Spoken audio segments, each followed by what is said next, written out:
Just hop right into it, Jack. Thank you so much for taking the time. It's been incredible. We met late last year, and I've been so just blessed by your wisdom, your humility, and just your heart to reach out and really, help me in a very humble way. Because I'm like, why is Jack Alexander helping me out? And so I've just been really fortunate to just learn from you, and I'm excited to just hear from you more today. So can you just give a quick introduction to everybody? Sure. It's great to be with you and your listeners, and I think I have a few more gray hairs than last time I saw you. With this COVID outbreak, it's thrown a lot of uncertainty into all of our lives. I think all of us have been touched in some way. I've got a couple relatives that are either in the medical profession or are recovering from cancer. And I'm sure everybody out there is affected in some way by this. And I can imagine what it would be like to graduate now, with all this uncertainty. It's very, very difficult, but in a way it's not unusual. Every generation has different challenges, and every challenge brings opportunities. So it's great to be with you, Nina, and to talk about some of these opportunities that may be hidden, but they're there. I love that. And I love that because, I'm a very, very much so a glass is half full type of person. Right. And so my perspective is very different, to the point where I do have to be very intentionally sensitive to understand just how people are grieving and processing the different layers of loss. But I see this as an extreme opportunity, and so before we kind of jump into those opportunities, Jack, can you quickly share a bit about your background? Yeah, I'm an entrepreneur. I've started a number of companies. I'm chairman of a software company right now, which has a big pipeline, but with this COVID epidemic, people aren't wanting to buy the product. So that's putting us under a lot of stress. We're about 5 weeks into it, and we haven't cut any people. We haven't reduced any salaries. So something like this happened similarly when I was CEO of the second largest corporate travel agency in the country when 9/11 hit. Wow. And our payroll was $750,000 a day. And again, for a month there, we didn't cut any people. We didn't cut any salaries. We just said, we need to honor our people. And just what does that look like? And so I feel like I've almost been through this before, and we landed on our feet before. I know when I was in college, one year there was this terrible recession, and I would caddy one day and play cards another day, and trying to make money playing poker. The hustle. And I did door-to-door selling of a product. And there's this idea of the hustle culture out there, which you get up and just grind it out every day. And then there's sort of this integrated view of your life, your personal goals, and having more of an integrated life. And I think it's easy to go to either extreme, to hustle, and then burn out, or just say, I'm going to be real integrated today, and not sort of get your butt moving and get out there and make things happen. So I want to encourage everybody that there is a way through this, and I think we're going to talk about some of those things today. Yeah. Let's just jump right into that there is a way through this, because I think the same way we have an injection and a stimulus of finances, one of the things we emphasize at Student Dream is that wealth is so much more than money. Yeah. And it's hope. And so it's hope. And I want you to, let's talk about that injection of hope. Let's just jump right into that. So I was reminded, I met this guy one time, a guy named Luke Holtz. He was coach of the Notre Dame football team. And when he was 28 years old, he was out of work. His wife was pregnant. Wow. And he just had no job.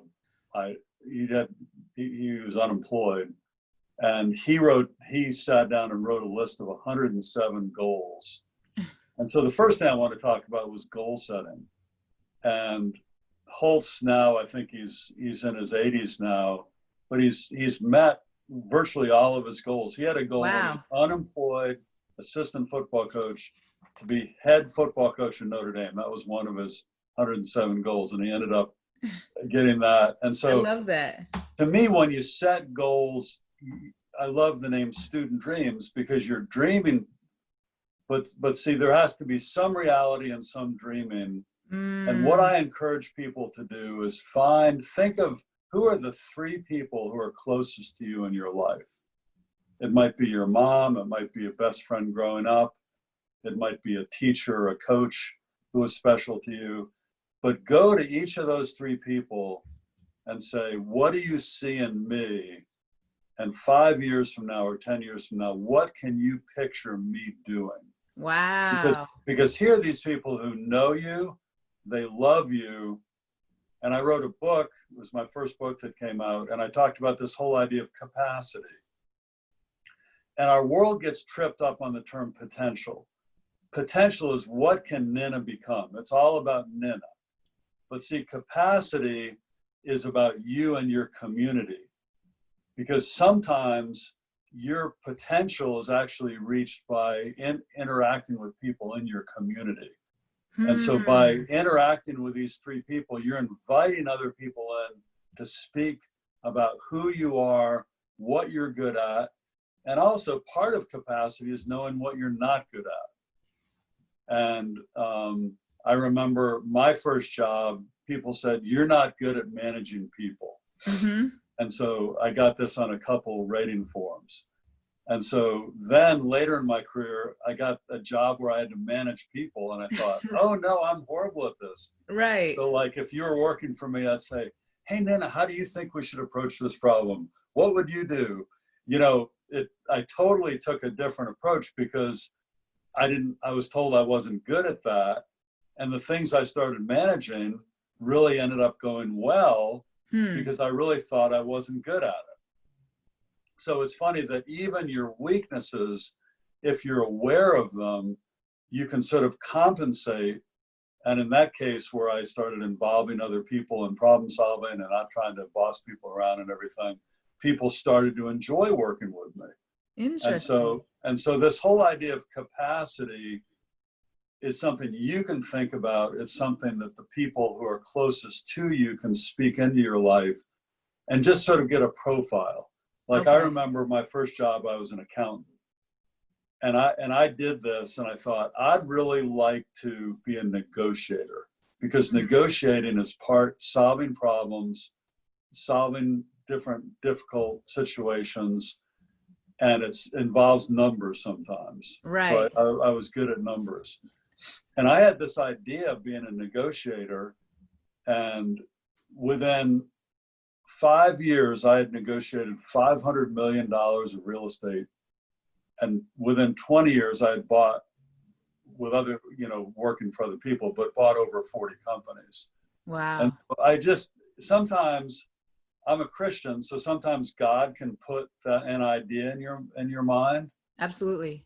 And to me, what I learned in all this negotiating is really helping someone else win. It's about asking questions. It's finding out what someone else's time frame is, what their objectives are, what their needs are. And then all of a sudden I go from somebody who can't manage people to all of a sudden working with these owners of businesses, asking them a lot of questions. And because I was good with numbers, I could put things together and say, well, how about if we formed a partnership and structured it like this, this, and this? So I think it's great to hustle. If you're not hustling, you should. But I think it's great to be thoughtful and sort of lean into this whole idea of capacity. I love that. It's so practical and eye-opening, because I think it's very easy to, again, just see, hey, I don't have the right network. There's not a lot of jobs out there, as opposed to seeing, well, this is what I do have. And this is how it can not only benefit me, but also my community and other people in this time. And then just even what you're doing with this podcast, it's increasing capacity. And I'll just say to any of your listeners that if they wanted to send you a resume or something like that, that you could send to me and I could give you feedback. Yeah. It's called the network effect, where again, you know people, but then you're part of this podcast, then you know Nina, then Nina gets your resume or bio or something like that, and then send it to me. And like, I might know of a situation or know a person. And see, that's what the network effect does. And the trouble with like a quarantine like this, we're alone, but the quarantine's going to be over at some point. And just think about that network effect and how that can work for you. Right. I love that.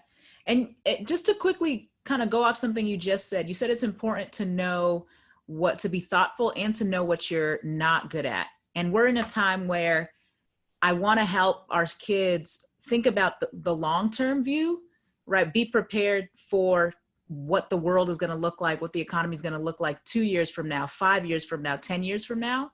And so something I did was read the LinkedIn 2020 jobs report, which was just really giving us an insight into the jobs of the future.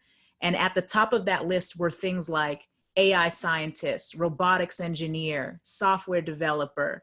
So what do you say to someone who may say to themselves, well, I'm more of a talker and a salesperson than an engineer. I don't see myself in those positions.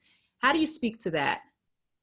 Yeah, I taught interesting. A couple of years ago, I went back to my high school and talked to the senior class, and there was a leadership class, and there were quite a few people who ended up coming to this talk. And I said to everybody, try to be good at two things. And sometimes the culture will say, be a great software developer or something like that. Right. But you might be good in software, but also you're good in numbers or you're good in marketing.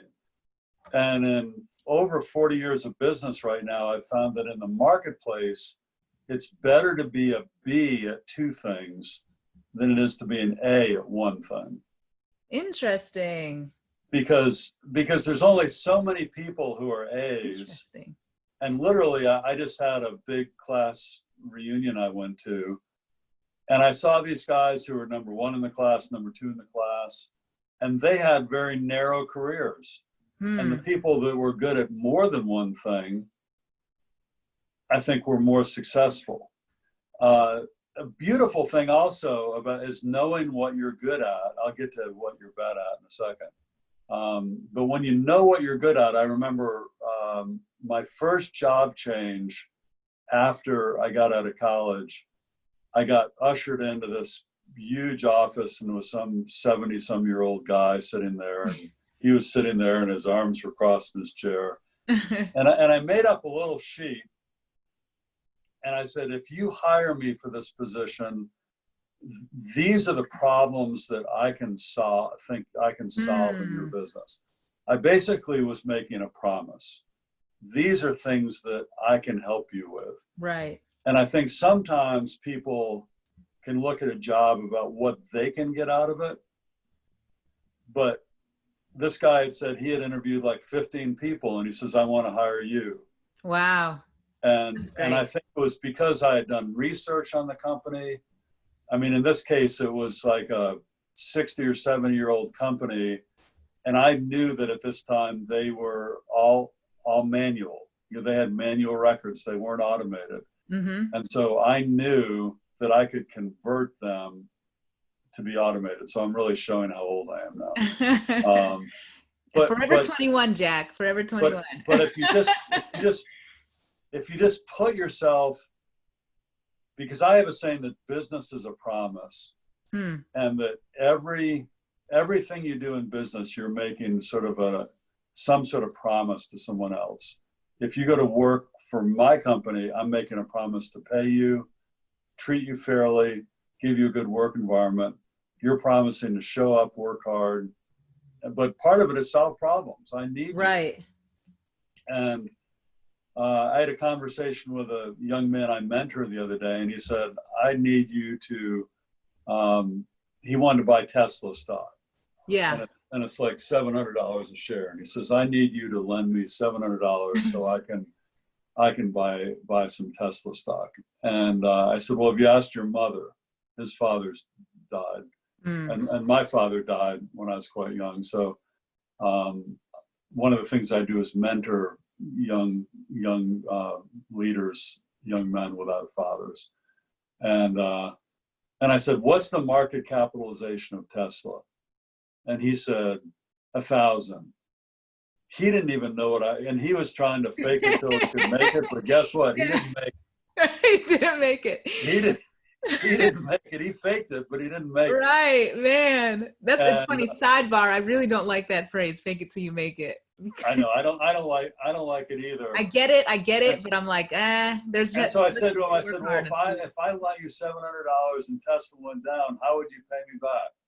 And he said, I wouldn't have a way to pay you back.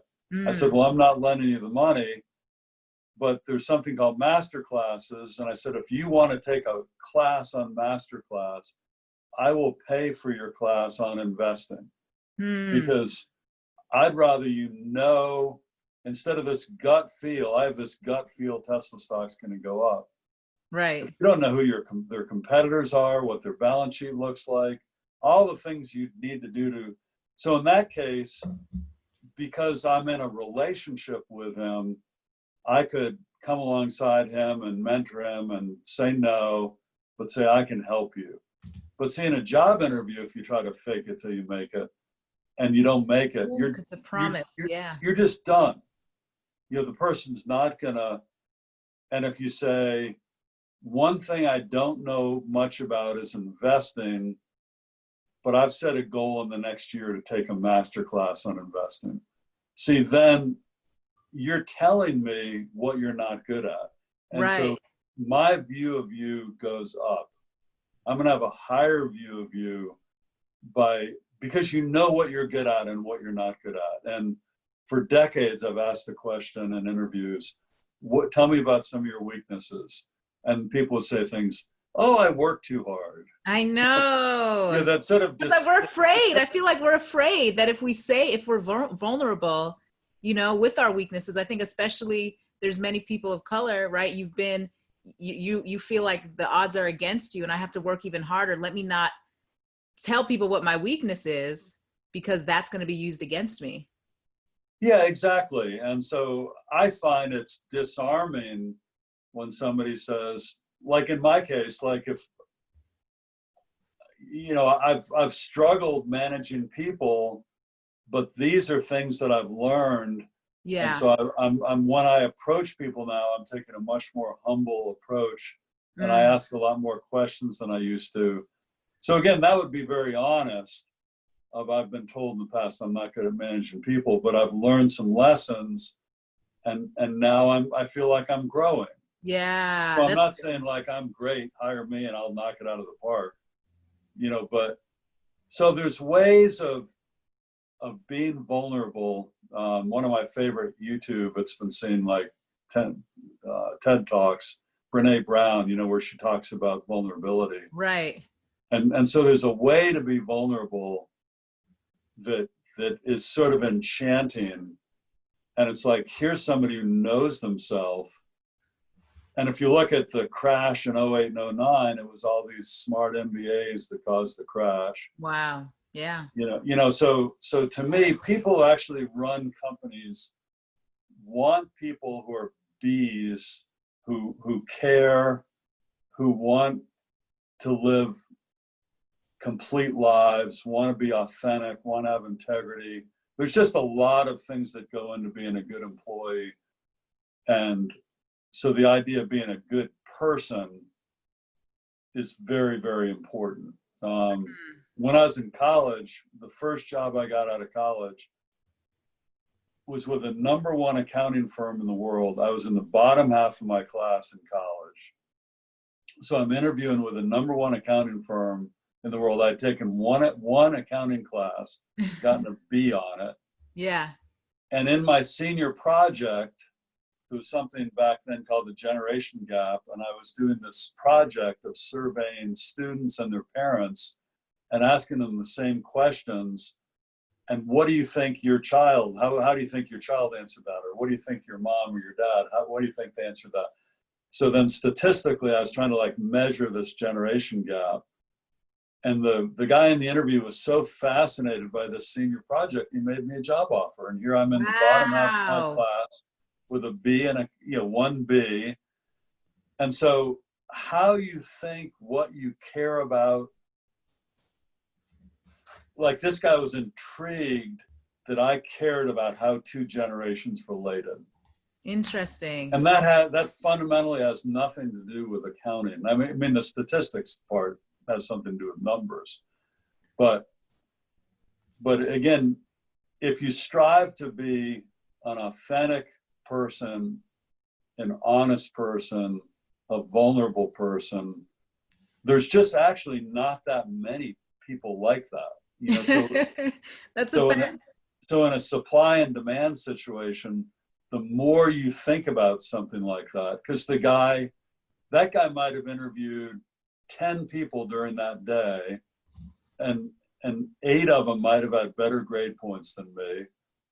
Right. They might have had better backgrounds than me. Growing up without a dad, it put me in I was playing catch up for a long time. But he was intrigued with my, I think, drive, and that I wanted the world to be a better place. Yeah, no, that's real. And that's the community that, you know, Student Dream has built and is continuing to build.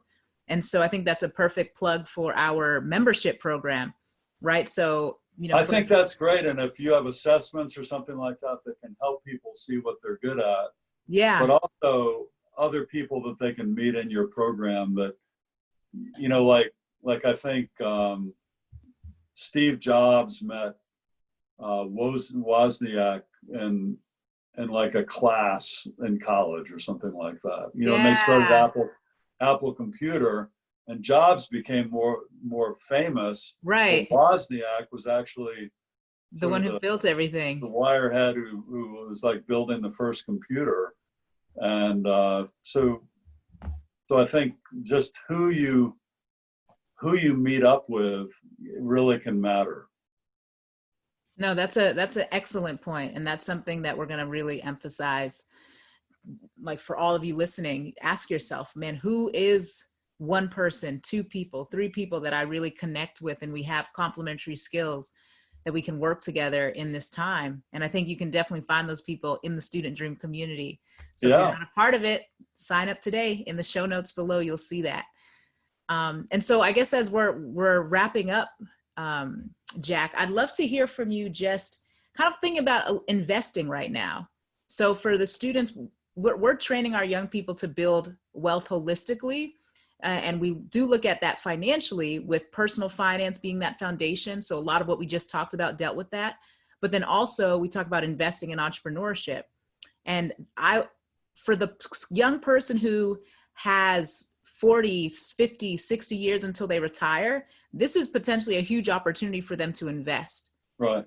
And so what opportunities are you seeing in the market, whether those are sectors, opportunities, companies that you're paying attention to, that you think can really grow in the next 5 years, 10 years? And again, we are put an emphasis on value investing. So we're not about getting rich quick. It's very much so building wealth slowly. But I'd love to hear your thoughts and things that kids should be paying attention to.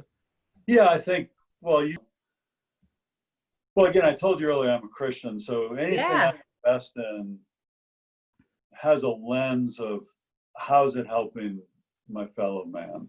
You know, so I'm a partner in a venture right now that with a major university in the South, where they were able to heal traumatic brain injury in mice and pigs. And so now we're testing it with primates. And so to me, that's really exciting, because when you think of soldiers, when you think about people who've gotten car wrecks, when you think about Huntington's disease or Lou Gehrig's disease, or, you know, some of these major neurological things. I lost a lot of money a few years back on a technology that if you had a disease, a mutating disease like AIDS, we could get samples through a little and transfer them via mail to labs, and then results could come back through the internet because all these samples were being shipped by airplanes on dried ice, and we were able to cut like $110 cost down to like $3 or something like that. Wow. And again, I jumped into that because the impact on especially poor people who around the world aren't getting the health care that richer people are getting. And so on that situation, I lost a lot of money. You know, so to me, the lens of how are you making life better for others? Come on. How, as you know, I was very involved in founding the Leadership 400 conference in Atlanta, because this last August was the 400th year since African Americans, you know, came to Jamestown, Virginia, and right. You know, the whole conference was around lamenting what had happened to African Americans over 400 years, and we set up a fund to help young African American leaders.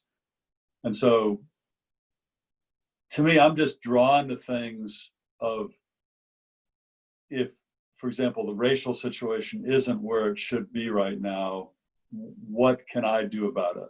Right. And like there were 915 people who came to that conference, and it was just a startup idea. You know, so I think looking at the world, you can look at the world and be depressed by it. You can look at it and say it's too big and too complex, or you can look at it and say, who's trying to make a difference? Right. You know, and what difference can I make? Who's trying to make a difference, and what difference can I make? And then when it comes to like, what does your content intake look like every day, right? Are you reading, obviously you're reading scriptures, but are you reading Wall Street Journal? Are you watching CNBC? What is like your go-to for the on the market intel side of things? Yeah, I read probably more scripture, you know, because I feel like I need wisdom from God. Yeah. If I have wisdom from God, He can enlighten certain things that I see. Whereas if I spend the day watching CNBC, I'm going to want to go buy the stock the guy just talked about. It's already dumped 20%. Right, right. You know, so I think part of it is just having a heart for people and for the world. And probably another thing to your listeners, I'd say, is try to find someone you can help. Yeah. You know, because there's always somebody worse off than you. And I think it's really remarkable to come alongside someone else and serve them. Because again, what the world doesn't see are capable people who are humble. Wow. Usually, a lot of times humble people aren't capable, and capable people are proud. You know what I mean? And so to me, I grew up in an environment where it's like the whole standard was be capable. And what I've learned is an attitude of humility and serving others is more important than being capable. Wow. So if you're pretty capable and you have like a killer attitude, willing to serve and help others, you know, you're probably 1 in 100. Right. You know, so that's where I'm saying, be good at more than one thing, be a B at 2 things, know what you're good at, know what you're weak at, be willing to serve others. Like if I was interviewing you right now and I said, I really like you, I want to hire you, tell me how you made somebody's life better off in the last 6 months. Wow. What would I say? No, I'm just All curious. right. Yeah, exactly. Exactly. I was like, don't put me on the spot, Jack. But no, that's a great question. So for all you listening, that is one of your first action items. And I think this is a great transition into the importance of you taking action. So as we wrap things up, we always emphasize here at Student Dream that, you know, truth can't become a reality in your life until you apply it. And so all of the truth that you've heard here today, you know, from taking an assessment of your assets personally, like all of the gifts and the skills that you have to offer, what you're good at, you know, who you can help, what you're not good at, right? Those are some immediate action steps that you can take to navigate the remainder of this season, whether that's 6 months, 12 months, 18 months, 2 years from now. And so, you know, take action on that. And so in the comment section below, I want you to specifically write out, what are you going to take action on? Tell us Right. what some of your skills I are. love it. Tell us some of what your weaknesses are, and sign up for the Student Dream membership so we can work together on this as a community. All right. And so, Jack, any last, you know, parting words for the young class of 2020 listening, or even the freshmen in college, the sophomores? Oh. Well, I love what you're doing, but I would just say community, community, community. Yeah. You know, don't be alone. Be around people that lift you up and try to lift them up. That's great. Well, thank you so much, Jack. And thank you everybody for taking the Great time to be to with you. listen today. Again, my name is Nina with Student Dream TV, where we share money, investing, and startup tips for the Black collegian. And again, ideas are cheap, ideas are broke. So let's take action and get started today. See you next time.